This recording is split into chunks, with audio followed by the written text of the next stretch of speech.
Hello বন্ধুরা, welcome to my channel মেঘলা আকাশ। আজ আমি এই গরমের সময় গরমের দিনে রান্না করব কাতলা মাছকে ঝিঙে আলু জিরে বাটা দিয়ে পাতলা ঝোল। প্রথমে কাতলা মাছগুলো লবণ হলুদ দিয়ে ভেজে নিয়েছি, ভালোভাবে মাখিয়ে আমি লাল লাল করে ভেজে তুলে নেব। তো বন্ধুরা, এই কাতলা মাছগুলো আমার ভাজা হয়ে গিয়েছে। এরপরে আমি কড়ার মধ্যে একই সর্ষের তেলে আরেকটু সর্ষের তেল দেবো, দিয়ে আমি ঝিঙে অল্প করে ভেজে নেবো হালকা করে লবণ আর হলুদ দিয়ে। তো বন্ধুরা, আমার ঝিঙে আলু ভাজা হয়ে গিয়েছে লবণ হলুদ দিয়ে। আমি তুলে নেবো। ওই একই তেলের মধ্যে আমি দিয়ে দেবো কেটে রাখা আলু। তার আগে দিয়ে দেবো কালো জিরে।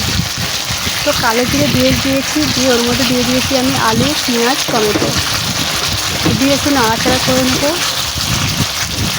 করে নিয়ে এর মধ্যে আমি দিয়ে দেবো পরিমাণ মতো লবণ। আপনারা পুরোপুরি এই সিম্পল ভিডিও রান্নাটি দেখুন, আপনাদের অবশ্যই ভালো লাগবে। তারপর দিয়ে দেবো পরিমাণ মতো হলুদের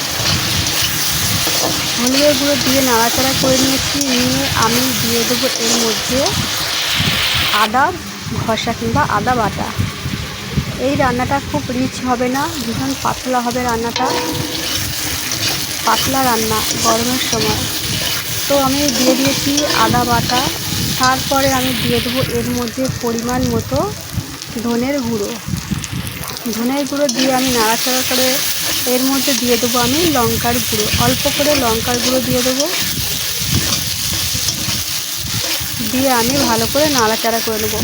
আর এই রান্নাটা কিন্তু পুরোপুরিভাবে ভাপে, মানে একবার ঢাকনা দেবো, দিয়ে নাড়াচাড়া করে নেবো, আবার ঢাকনা তুলে নেবো, আবার ঢাকনা দেবো, দিয়ে আবার ঢাকনা তুলে নেবো। এইভাবে রান্নাটা হবে। তো আমি নাড়াচাড়া করে নিয়ে এর মধ্যে আমি অল্প করে জল দিয়ে দিয়েছি, দিয়ে আমি ঢাকনা দিয়ে দেবো। সেই ঢাকনাটা তুলে নিয়ে আমি এইরকমভাবে খুন্তি দিয়ে ভালো করে কষিয়ে নেবো, যাতে পেঁয়াজ আর টমেটো গলে যায়।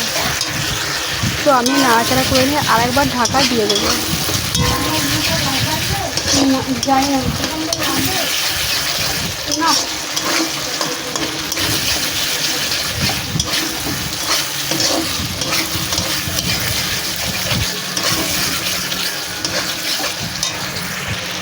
তো বন্ধুরা, আমি ঢাকনা তুলে নিয়েছি, দেখতে পাচ্ছেন কত সুন্দর পেঁয়াজটা গলে গিয়েছে। আমি আরেকটু নাড়াচাড়া করে নিয়েছি, করে নিয়ে আমি ভেজে রাখা ঝিঙে আর কাতলা মাছ দিয়ে দেবো। দিয়ে আমি হালকা হাতে নাড়াচাড়া করে নেবো, করে নিয়ে পরিমাণ মতো জল দিয়ে দেবো।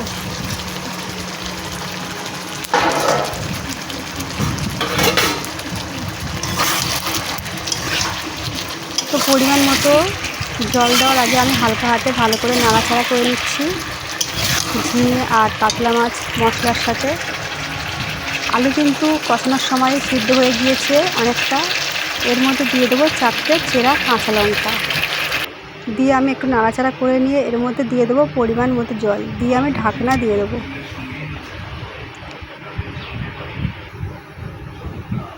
তো আমি ঢাকা দিয়ে দিয়েছি, এবার ঢাকনা খুলে নিয়েছি, দেখতে পাচ্ছেন ঝোল ফুটে উঠেছে।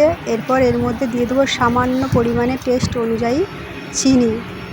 তারপর দিয়ে দেবো অল্প করে স্যান্ডউইচের গুঁড়ো গরম মশলা আর জিরে বাটা। তো বন্ধুরা, ঝোল ফুটে উঠেছে, তরকারি হয়ে গিয়েছে। যদি আপনাদের এই সিম্পল পাতলা কাতলা মাছের ঝিঙে আলু দিয়ে জিরে বাটা দিয়ে এই রেসিপিটি রান্নাটি ভালো লেগে থাকে, তাহলে অবশ্যই লাইক, শেয়ার, কমেন্ট এবং সাবস্ক্রাইব করে আমার পাশে থাকবেন। এই ছোট্ট ভিডিওটি দেখার জন্য আপনাদেরকে অসংখ্য ধন্যবাদ।